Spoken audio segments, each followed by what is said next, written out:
But then you said, after that, you said, I might make this the intro. I'm going to make you listening to my theme song, the theme song. So I'm going to play it right now. Okay, but you didn't say... I know, I'm sorry. You're yelling. Yeah, you're right. Let's be clear. You didn't say that. I didn't say that. As long as you know you didn't say that. I apologize. I'm in my head a lot, so I didn't actually say. You're excused. Okay.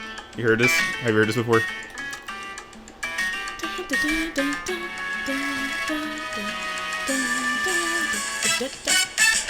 I just realized. Yeah. That's I Want You Back. Yeah, it is. Yeah, it's a mixture of I Want You Back and Everything's Better with Perry. That's what they were doing. I didn't realize that just now. Really? You never... Dude, the moment I heard that in the movie, I was like, this is Jackson 5. But I was 11. Yeah, I was 11 when I realized that. Anyway, and how old are you now? Did you spell this correctly? I probably didn't spell it. How... She's looking at my... MERI. I wrote a timeline for us, and my handwriting is atrocious. She's reading that right now. EBW? Anyway... EBW. That stands for Everything Better with Podcast. That's the podcast you're on right now, Jasmine. Oh. Yeah, Everything Better with sorry, Podcast. It looks like an See, L. I'm gonna do the intro so you know what this is. I'll be quiet. Okay, yeah, go ahead. I'm on mute now. Hello, everyone, and welcome to the Everything's Better with Podcast, the podcast where everything's better with the people I talk to. I'm your host, Agent P3, aka Perry, and this is another special review episode, and I have a very special guest, my little sister, who's doing something on my iPad right now. I don't know what she's doing. It's so fun to draw. Yeah, why don't you go ahead and introduce yourself, Jasmyn? Hi, guys. I'm Jasmyn. I am now a sophomore in college, and I love my big brother so much. She doesn't, but... And, how dare you? How dare you do this right now? I'm sorry. I'm going to put you on blast. I'm going to put you on... I'm going to put... For you. I would do the same, but I'm going to put you on blast a lot more in the rest of the video. So. Yeah, I'm gonna put you out, your whole butt out in front of all these lovely people. You don't want to go toe to toe with me. I'm going to. You know you don't want to do that. In case you guys, nonetheless, I'm very excited to be here and to talk all things Little Mermaid. Yeah, that's why we're here. We're gonna talk about the Little Mermaid movie. We just watched it.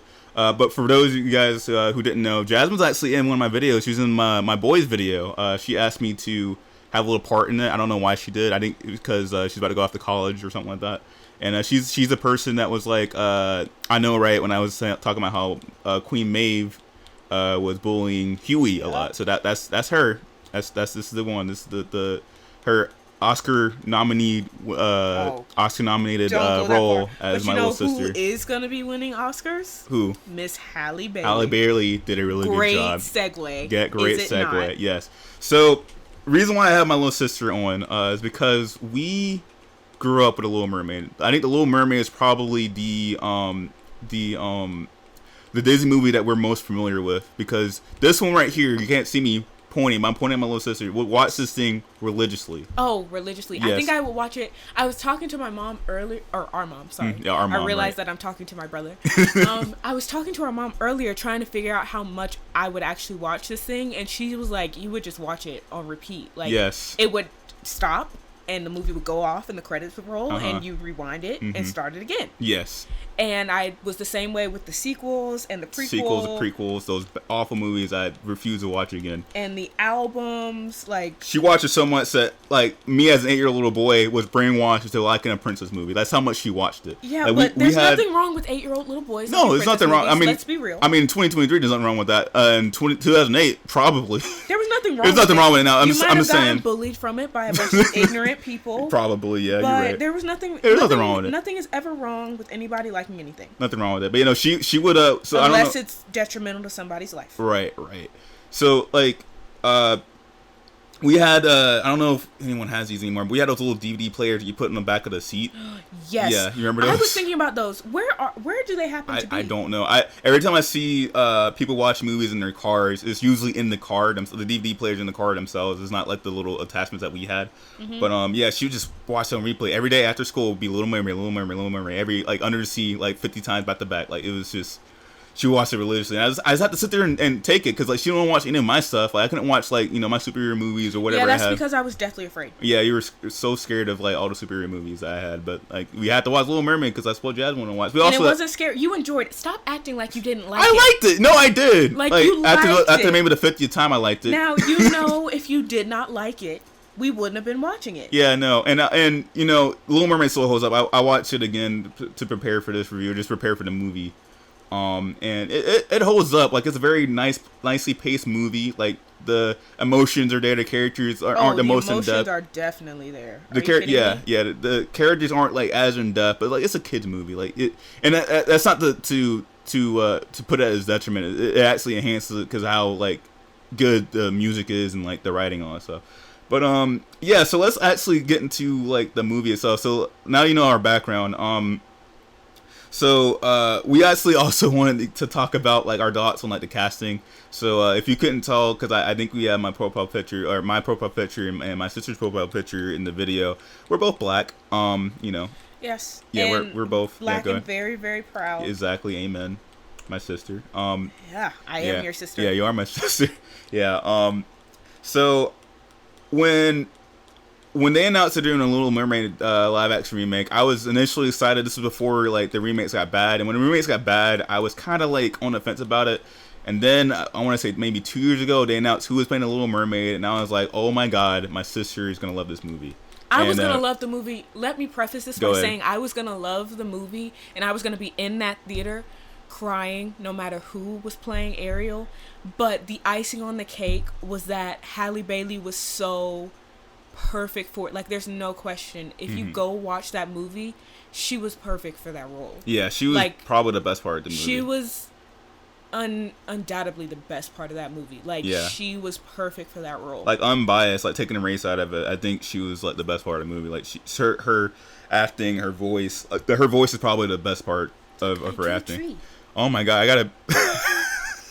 Jasmyn, she took my iPad while we're talking. She's been drawing stuff on my iPad. I'm gonna have to do something with that. I guess we'll get into the movie now. This, I guess, spoiler-free thoughts. You know, it's a Little Mermaid. It's a 30-year-old movie, 20-year-old movie. No, it's in its 30s. I think it's 20-something. No, it's in its 30s. It came out in 80. No, it's not in 30 yet. It's like 20. It's late 20s, like 25, 26. Yeah, because I just didn't realize it came out like the 80, 86. It's getting up there. Oh my god. So I guess spoiler-free thoughts.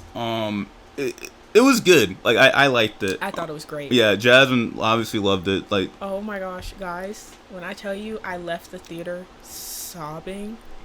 Yeah, she was. I was so in awe of that movie. The entire thing, not just Halle, even though she was great. It wasn't just her. It was everything. Melissa McCarthy, Jonah, David, Awkwafina, like. Even Jacob, Awkwafina, guys. They were all so perfect for the roles they played, like, individually. And the movie, the little changes they made so much sense. And it was perfect.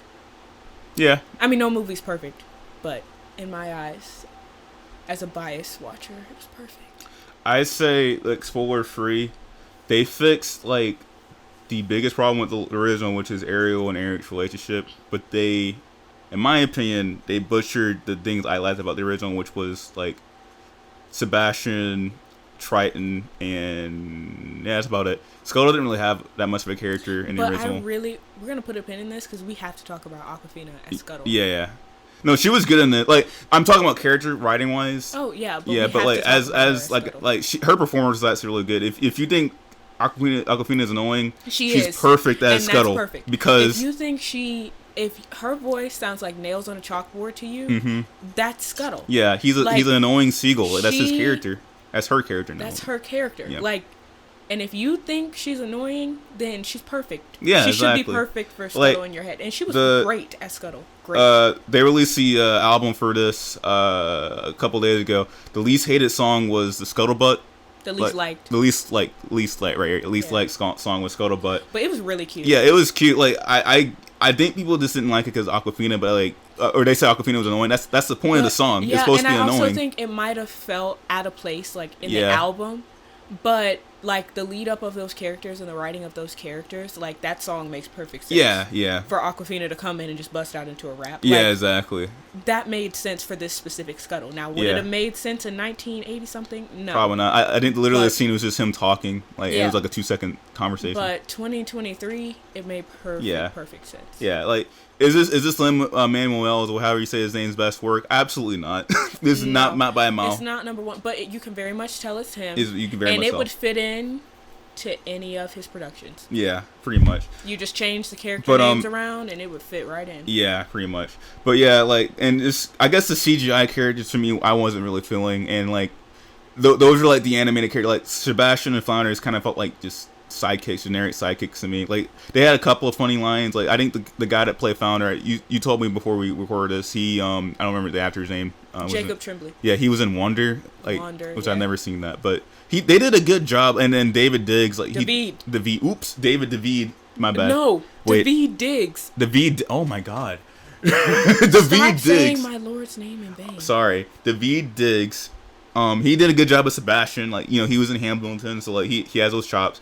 But like I just felt like I don't know, it just felt very soulless to me. Like, and that could be the animation of the characters themselves. Is like they look more realistic, which I don't really like. I feel like the characters should look like not full on what they looked like in the original movie, but like have a little bit more life to them, because that was the issue with the Lion King. Like, no, that wasn't just that. Well, that was one of the main issues, because like if you have these realistic lions trying to give these emotional scenes, I'm not gonna feel anything because like they can't act. But you know, like I think the difference is David Diggs, Jacob Tremblay, and Awkwafina were so their character was so spot on that I didn't even think twice about them looking realistic. Because I couldn't get past it. I'm sorry. I'm sorry you couldn't get past it. Yeah. But I personally, because my problem with the Lion King was the lions, their faces didn't even look like they were moving. Like their faces had no movement. Right. And the actors, I felt like they're kind of filling in. They were just kind of fill-ins. Mm-hmm. Whereas I feel like, in The Little Mermaid, I will say, they had little to no movement in their faces. Except Sebastian. I think Sebastian was pretty animated. Yeah. He was pretty, like, I think he was very bright and colorful more than like an average crab, which I appreciated. In comparison to Flounder, he was like completely animated. Flounder like literally didn't change his face once. But I think Jacob Tremblay's voice was just so adorable and cute that it worked. Yeah. Yeah. Also, I felt like Ariel, Halle Bailey, she was very animated in her performance too. Like she felt like the cartoon. She was very animated in her performance. I mean, I knew she could act. Yeah. We've seen her grow up. She can act, she can sing, she can dance. She was in Grownish. She was in Grownish. She was on Let It Shine. She was on a couple different Tyler Perry works. She was on other Disney shows. Was she in Saturdays? That's a new show. Never mind, she's not. You know what that is? Yeah, I do, but I don't know what that doesn't have anything to do with. That's actually Marsai Martin. Marsai Martin. Oh, okay. She produced it, I think. Oh, okay, cool. I didn't know. I was asking a question. But what were we talking about? Oh, her animation in her face. Yeah. Yeah, I was not expecting her version of Ariel to be so similar to the cartoon version that Jodie Benson did. Yeah, even her voice is very high and shrill. Very high pitched, and she had such conviction every time she spoke. Like or even when she wasn't speaking. Yeah, I was in that too. Yeah, go ahead. Even when she wasn't speaking and it was just her face, like she was very. If Ariel was feeling intense feelings, Halle Bailey really committed to the role. Yeah. And I think that's what made it so special, is that she real life got to play mermaid, but I forgot mermaids weren't real, because she like felt so. She was so connected and she was so into it. Like, she really committed to it. She definitely, has some sort of connection to Little Mermaid, like we did, and she definitely acted like she loved the property. Also, Melissa McCarthy was good. I don't think she was as good as a cartoon, but like I think she was better than people probably. Listening to Poor Unfortunate Souls by itself in the album, I thought her Ursula was going to be different than what it turned out to be. Yeah. Now I do think she was really good. I think it worked well. Funny. Yeah. And I think she was funny. It's just it took me back a little bit because I was expecting something different. I was expecting her to be a little more intense. Yeah, Ursula. I was just about to say Ursula is more intense, more in your face, very, very creepy, very like conniving. Yeah.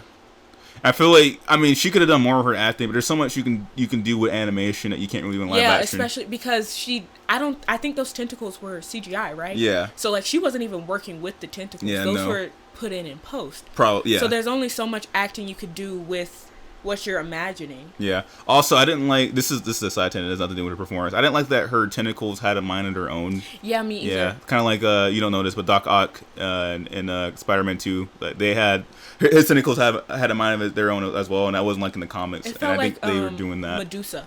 Yeah, like that's Medusa's snakes have minds of their own, but not like. I think having this adding the CGI already made it feel disconnected, and then them which they kind of have to, because yeah. like, it's a No, more, I'm not saying like yeah. they didn't have to, like it absolutely had to, because it looked best for the movie. But I think having them have a mind of their own made it feel a little bit more disconnected. Yeah. Like when the tentacles were interacting with Halle as Ariel, or acting with Flotsam and Jetsam, it took me out of the movie just a tad. Yeah. Just a little bit. Yeah. Like, if I have one critique, that would be it. And I think there's only so much you can do with animation, like adding CGI to a real life person. Yeah. So I think they did the best they could with what they were given. I think it looked beautiful. I just think it took me out of the movie. Just another thing that kind of took me out the movie a little bit. He was better than I thought he would be from the trailers, but Triton, I wasn't really feeling him too much either. Oh, I loved his version of Triton. Really? I think it's because I was so disappointed in what they showed in the trailer, and actually seeing it, I think he was a little bit more intense than the animation. Not in his voice and not in his conviction, but in his actions. Yeah. Like, I just felt like the cartoon, he had the right level of intensity and like compassion. Like he felt like a tough but like lovable father. Like he felt like very 3-dimensional in the little we got to know him. Yeah, and in this one he felt like the king. Yeah. It wasn't until the end where he felt like a father. Like he felt like, I'm trying to protect my daughter so I can protect the kingdom, not like whereas in the animated movie it was, I don't want my daughter to get hurt. Yeah, like her mother did, and that's how I felt watching it. But I mean, it was a choice. It's a choice he made. It's a choice direction made, and I think he committed to it. Yeah, as like a realistic take on, or quote unquote realistic take on, quote unquote, realistic take on the Little Mermaid. I can see why he would be a little more regal. This was like an interesting change. This isn't really a spoiler, but like how we meet the sisters have a bigger role in this, which I liked, because the sisters were, even in like the bad prequel, I do remember like they were probably the best part of the movie, because they were funny. Yeah, they had very distinct personalities and stuff like that. And it's always nice to introduce new characters and get to know a little bit more about them. And I think like expanding out the world. Yeah, when I was younger, that's what I really liked about that movie. Yeah, Ariel's beginning specifically was that I got to learn more about the sisters, and I'm glad they kind of showed them more and really introduced them, as mermaids in connection to the ocean and how they connect to the story. I appreciated that. Yeah. This might be a spoiler, but like the way we first meet him in the movie is spoiler alert. Not really. The way we meet him in the original movie is they're seeing like this concert, and Sebastian's like conducting them. He's supposed to be like the chief conductor. I don't remember his role. But in this, it's just they're having like a little meeting, and I'm like, okay, I guess it's realistic, but it kind of like destroys Sebastian's character, and that leads back to my point about the anime sidekicks don't really feel like characters; they feel like just sidekicks. Like Sebastian, before he's a grumpy pants, but like a soft like shell, like it's like a heart of gold. But in this movie, he kind of just feels like this grumpy guy, and like the reason why he felt more 3-dimensional in the original, because you got to see his passion for music and all that stuff, and you got to see that through when he was conducting the daughters. That's how they connected. I get what you're saying. That's how they connected Sebastian and like, his love of music to Ariel and her beautiful voice. Yeah, and like not even just that. He's just passionate about like his job and like what he does for his king. Literally every time King Triton told him to do something, he was like complaining about it. It's funny, and Sebastian would do that, but like that's all you see him do. You don't really get to see like more of his character, if that makes sense. Yeah, but there's only so much. I feel like they had to strip away some of his character to give Eric more of a role in the movie. And I feel like you can do it both ways. Like I don't know, like, because take a look at like Rocket Raccoon and Groot. Like those are both 2 CGI characters, but like you feel for them because they're written very well. They're written very 3-dimensionally. With like Sebastian and Flounder, who are written better in the animation, in this movie it just kind of feels like they were afterthought. Yeah, but with Rocket and Groot, they knew they were giving them more movies, so they had time to become more. Well, it's not even that, because like and they're based on a cartoon, whereas Flounder and Sebastian, they're going off of the movie version. Yeah. So their choices were either add to their character or take away from their character. I just don't agree, because like Sebastian. Well, because I'm saying it. I know. Sebastian is just such a core. Like literally, Ariel and Sebastian are like the two like center characters of the Little Mermaid cartoon. like when they were announcing like the Ariel's beginning, like who were they advertising? Who were back in the movie? Jodie Benson and I think Sebastian Wright, E. Wright or something, or Samuel E. Wright, the voice Sebastian, because like Disney knows that those are the two characters that everyone loves. Yeah, so but like to make Ariel and Eric's relationship the way they made it in that movie more deep and more connected, they had to show Eric. Yeah, and with doing that, you don't want to make the movie too long. So who's to say they didn't film scenes and have stuff written for Sebastian, but it didn't make sense. It made the movie too long, so they had to cut some stuff out. I mean, you could be like, maybe Sebastian's like an advisor, right? So maybe he could have led that meeting that the daughters had, instead of like, you know, just being the daughters and King Triton. I don't think he was the advisor in this movie. I think he was maybe make him the advisor. I think he was more King Triton's right-hand man. And I think as far as that, I think the job was done in the writing room. As far agree as like to disagree. Him being, no, but I think I'm saying that because I really appreciated the way they took their time developing Ariel and Eric's relationship. Yeah, I agree. That is, and I said this earlier in the review, and I guess we can get into spoilers, but it's a Little Mermaid. Like, I don't care. So, or people probably don't care. But like, all right, 3, 2, 1. Okay, so Eric in this movie, instead of him being like born in royalty, he's actually adopted. The queen, which I thought was beautiful. Yeah, I thought that was actually cool because the queen actually, or probably not just the queen, the royal family finds Eric stranded out in the boat like as a baby, and they pretty much take him as his own. So he's pretty much written as like an outcast, like Ariel. So that kind of gives them something to relate to when they do meet. Like when we first meet Eric, he's not in the original cartoon.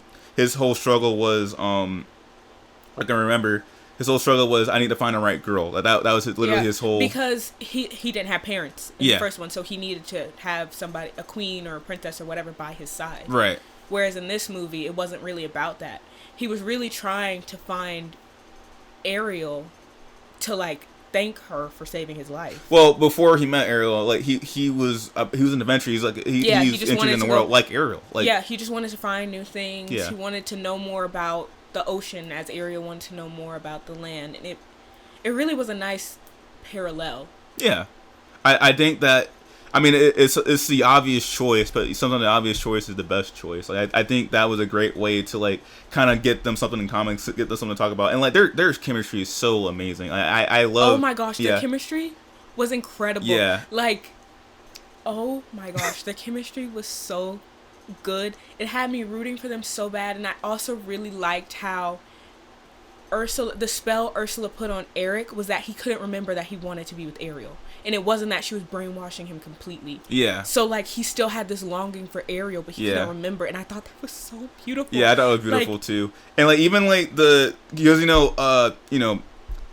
most of the RZA movie, Ariel doesn't speak, just like this one, and so Halle Bailey doesn't talk for like I want to say maybe 25% of the movie, but like the way she emotes with Eric without even talking, and the way they just interact with each other. Like there's a scene where they're like Ariel sinks into like his like laboratory, like his library, and like they start bonding over like sea life and like their his discoveries and stuff like that. He starts teaching her about like different it was countries really cute. And continents, and he has a bunch of like sea he's like a collector like Ariel, and she helps him like see the beauty that he couldn't see past because he didn't know, which I thought was so, oh my gosh, I thought it was really well done. Yeah, no, like it's those subtle like writing moments makes this like I feel like the main problem with Disney remakes nowadays is that they don't really justify their existence. Like Aladdin was good, but like the small changes that they made, like I guess like Jasmyn, Princess Jasmine, which is where I get my name from. Jasmine, by the way. Yeah.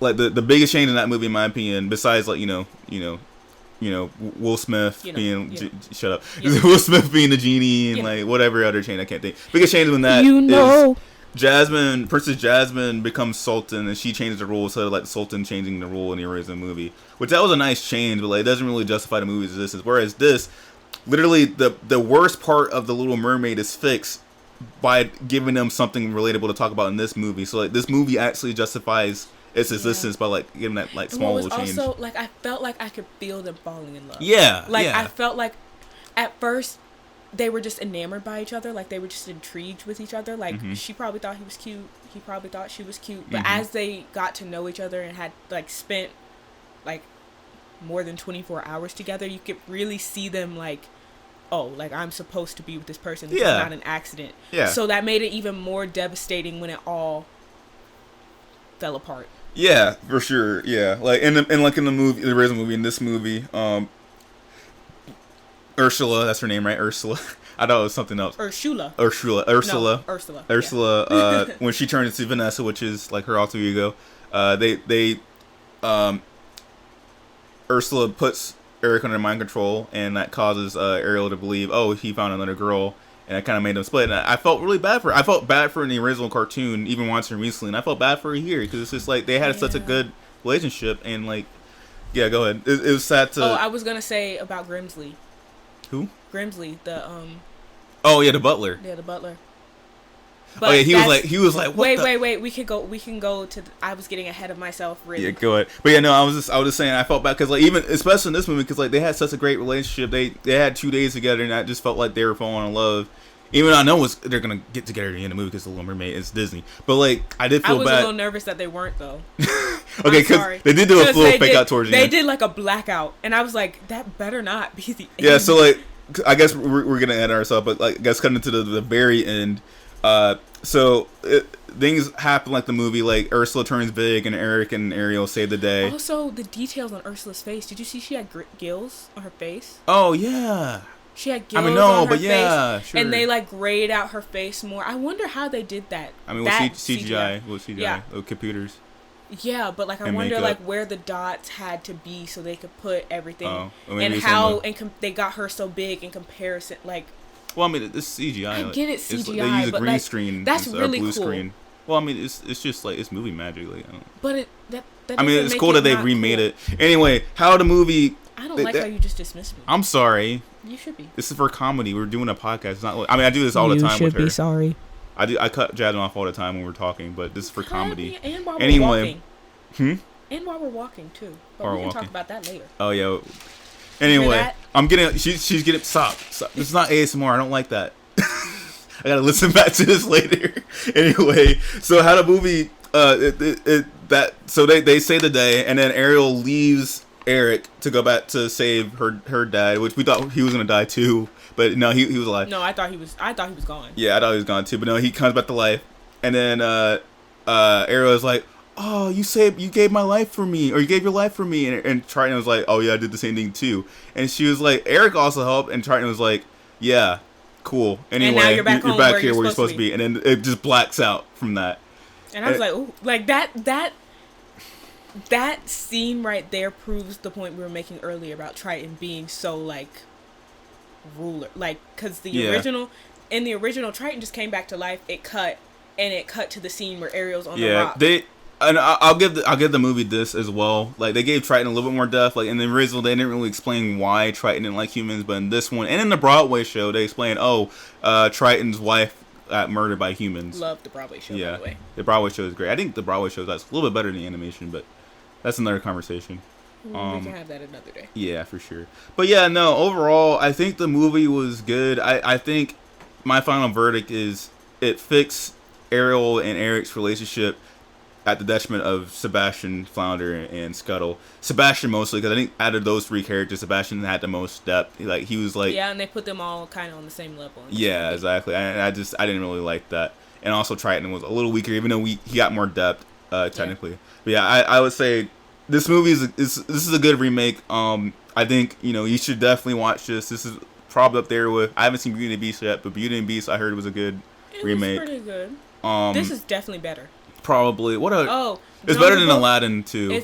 I really liked Aladdin. I didn't really care for Aladdin. I mean, I think it was better than Aladdin because I think it was, but I don't think it was like miles ahead. I don't think it's miles better. No. You know what it is miles ahead of? Well, obviously the Lion King. That's low hanging fruit, Jasmyn. Come on, you gotta be better than that. The Lion King is no, Lion King is bad.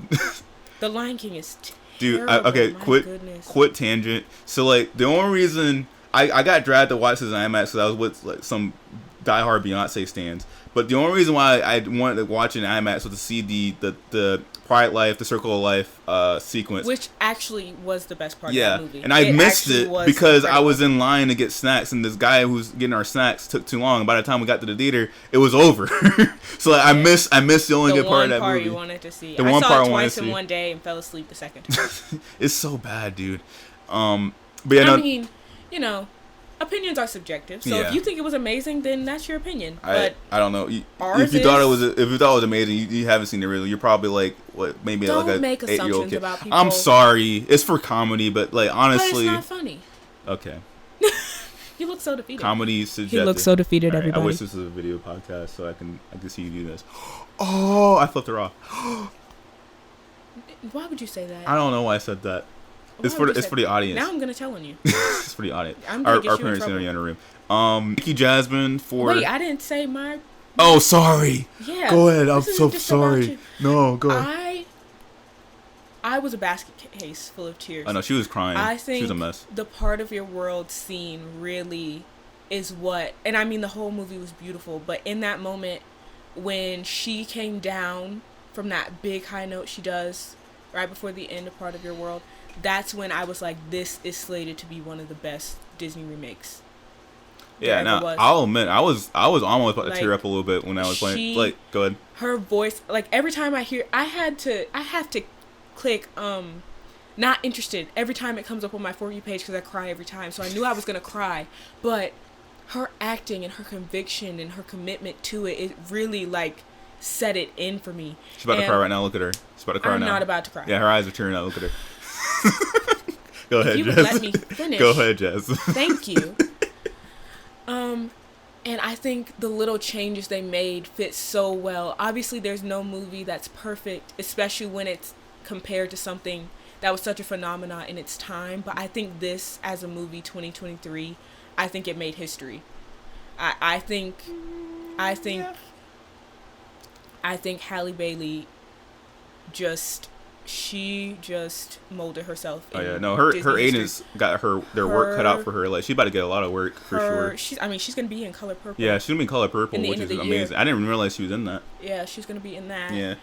And I think Jordan Peele, call her agent, please. Jordan, put her in a Jordan Peele movie. I really think this movie was incredible. Mm-hmm. I think little kids and adults alike will love it. Yeah. I think the changes made so that it suits 2023 did not take away from anything that the original did. Yeah. I think it as a movie can stand on its own. And I think everybody's gonna compare the two because they have to. It's based off one and the other. But I think they're the same movie but vastly different in a lot of ways. And I think they're both beautiful and they both should be respected and loved in their own individual ways. Yeah. So I think everybody should go see it. I think Halle Bailey was perfect for this role. I think that the visuals were just stunning. Oh yeah, the visuals are really good. Beautiful. That's another great thing about this movie. Oh my gosh, the opening scene when they first go underwater is one really of the most. I knew the movie was going to be good from watching that. Yeah, I was like, wow, I was impressed with that. At first, I was like, I don't know. Did the original movie started the way this one started as well, but I wasn't sure how good it was going to be until I saw those visuals. And I was like, that is absolutely like stunning. I'll admit I came to this movie a little bit cynical. Like I was like, a little bit. I was very cynical. He was mad at me because I wouldn't stop talking about it, and now that I've seen it and I'm going to go see it twice, he's going to be really upset. Yeah, he's going to talk about it a lot more. Because I just want, it meant so much to me, and I think that's why I was crying. Yeah, and so much to me to have somebody on that screen that looks like me. Yeah. Take this part and make it her own. Yeah, she's not comparable to Jodie Benson.